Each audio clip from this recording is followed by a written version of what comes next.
Polres Metro Jakarta Selatan berhasil menangkap pelaku penculikan 4 anak di kawasan Senayan, Jakarta Pusat.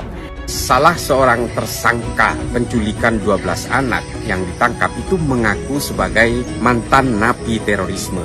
Dia mengaku ditangkap oleh Densus 88 dan dia terlibat pelatihan teroris poso.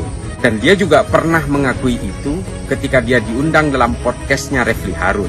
Dia mengaku muridnya Bahar Smith. Dari mana anak ini? 12 anak menjadi korban penculikan dengan pelaku AR. Belasan anak yang diculik berasal dari Jakarta, Tangerang, dan Bogor. Dia bukan siapa-siapa seperti yang disebutkan oleh Refli, tapi tiba-tiba diundang. Satu hal yang penting yang dia akui adalah dia tidak menemukan Munarman dalam jaringan teroris. Dia membela Munarman, dia mempertegas bahwa Munarman bukan teroris. Berdasarkan pemeriksaan, pelaku ternyata pernah terlibat beragam kasus hukum. Di antaranya membakar rumah istri almarhum Ustadz Jeffrey Al-Bukhari pada tahun 2014 silam. AR juga pelaku rekrutmen dalam kasus teror bom Sarina. Ini ada dua benang merah yang mesti kita lihat. Dia mengaku sebagai mantan napi teroris kepada Refli Harun, dan ketika dia tertangkap akibat kasus penculikan anak, dia juga mengaku sebagai mantan napi teroris. Padahal dari catatan Densus tidak ada nama ini sebagai mantan teroris. Dan juga dari catatan Lapas Gunung Sindur, orang ini tidak pernah tercatat sebagai napi teroris. Bahwa identitas tersangka itu tidak terdaftar di Lapas Gunung Sindur, sehingga dapat dikatakan kemungkinan apa yang disampaikan oleh tersangka itu tidak benar. Baru-baru ini, masyarakat Indonesia ditipu podcast Refli Harun yang ternyata adalah konten hoak dan sangat berbahaya. Podcast Refli Harun dengan sengaja menyeting seseorang bernama Rizal Afif yang memberikan kesaksian palsu bahwa Munarman tidak terkait dengan MIT dan ISIS. Inilah fakta sebenarnya penjelasan dari Kalapas Gunung Sindur, Mujiarto, saat berbincang dengan Detik Jabar. Di data kami, tidak ada atas nama Abi Rizal Afif, ucap Kalapas Gunung Sindur Mujiarto saat berbincang dengan Detik Jabar pada Jumat 13 Mei 2022.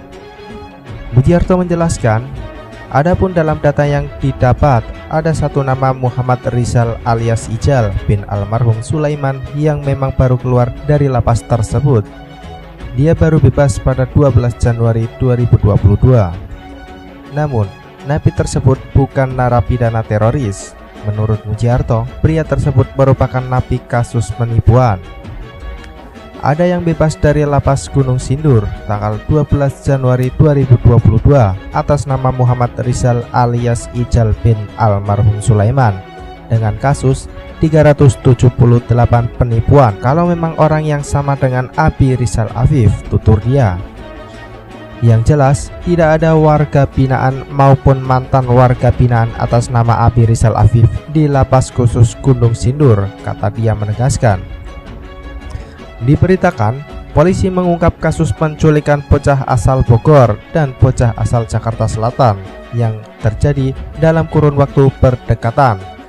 Polisi menangkap tersangka Abi Rizal Afif atau Rizal Afif, umur 28, yang mengaku sebagai mantan narapidana kasus terorisme.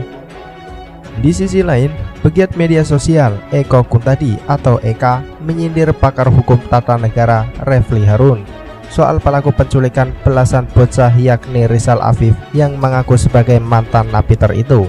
Eko Kuntadi pun lewat cuitannya di Twitter pada Minggu 15 Mei 2022 menyebut bahwa kabarnya Rizal Afif dibayar untuk berbohong agar mengaku sebagai mantan napiter di podcast Refli Harun. Menurut Eko Kuntadi, Rizal Afif dibayar untuk berbohong dengan tujuan membela kasus terdakwa terorisme yakni Munarman. Ia pun menyebut hal itu berdasarkan arahan dari Refli Harun dan terdakwa kasus ujaran kebencian Habib Bahar Smith. Waduh, kabarnya Rizal Afif dibayar 7 juta rupiah untuk berbohong ngaku mantan napiter di podcastnya Refli Harun. Tujuannya membela Munarman atas arahan Habib Bahar Smith dan Refli Harun, ujar Eko Kuntadi. Lantaran hal itu, Eko pun menilai gerombolan Refli Harun dan Habib Bahar Smith tersebut memang hidup dari kebohongan. Gerombolan ini memang hidup dari kebohongan ke kebohongan selanjutnya, tapi ngaku paling beragama, tuturnya. Dalam unggahannya itu, Eko Kuntadi juga membagikan sebuah poster berjudul Podcast Refli Harun Hoax dan sangat berbahaya. Se-Indonesia ditipu, podcastnya Refli Harun hoax dan berbahaya. Demikian judul poster unggahan Eka tersebut. Dilihat dari poster itu, tampak narasi yang menyebut Rizal Afif bukan mantan narapidana terorisme atau napiter. Terkait hal itu, nama Refli Harun, Bahar Smith, dan Munarman pun disinggung.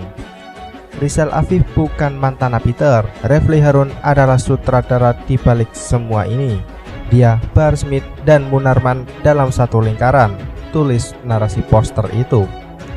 Selain itu, narasi poster tersebut juga mengungkapkan bahwa Rizal Afif disuruh Bahar Smith untuk mengaku sebagai mantan napiter guna membantu menyelamatkan kasus Munarman. Rizal Afif bukan mantan napi terorisme yang di podcast Refli Harun. Ini settingan Bahar Smith. Rizal Afif disuruh mengaku mantan napiter untuk membantu menyelamatkan kasus Munarman, ungkapnya. Lebih lanjut, poster unggahan Eko Kuntadi yang menyinggung Refli Harun itu menyebut bahwa Rizal Afif pernah dipenjara di lapas Gunung Sindur bukan karena kasus terorisme, melainkan kasus kerusuhan Bawaslu. Kalapas Gunung Sindur membantah bahwa Rizal Afif bukanlah napi teroris. Rizal Afif masuk rutan Gunung Sindur karena kasus kerusuhan Bawaslu, ujarnya. Sehingga kami juga belum bisa memastikan keterangan yang bersangkutan bahwa yang bersangkutan adalah sebagai ex-napiter. Yang pertama, kami akan memeriksa kejiwaan dari pelaku. Kemudian yang kedua, keterangan tersangka tentunya akan kami carikan sesuai dengan alat bukti yang lainnya untuk memastikan keterangan dari tersangka. Sesuatu yang unik ketika dia itu berhasil ditangkap karena menjadi pelaku penculikan anak. Dia adalah pelaku pedofil dan penipuan. Nah, apa tujuannya? Dalam penangkapan kali ini dia mengaku sebagai mantan napi teroris. Di podcastnya Refli Harun dia mengaku sebagai mantan napi teroris. Mengapa dia berusaha bertahan dengan pengakuan itu? Ini adalah upaya sinkronisasi. Penangkapan kali ini dia mengaku sebagai mantan napi teroris karena dia pernah mengaku sebagai mantan napi teroris dalam podcastnya Refli Harun. Ada apa di balik ini? Ternyata dari hasil pengakuan tersangka, dia memang diundang ke podcastnya Refli Harun untuk mengaku sebagai mantan napi teroris dan mengaku sebagai muridnya Bahar bin Smith. Mungkin dia memang muridnya Bahar bin Smith di penjara. Mungkin saja. Lalu tujuannya apa? Ada dua tujuannya sesuai dengan konten yang ada di dalam podcast itu. Dia ingin mengglorifikasi nama Bahar bin Smith. Yang kedua adalah dia membela Munarman mati-matian atas nama mantan teroris. Ini menarik.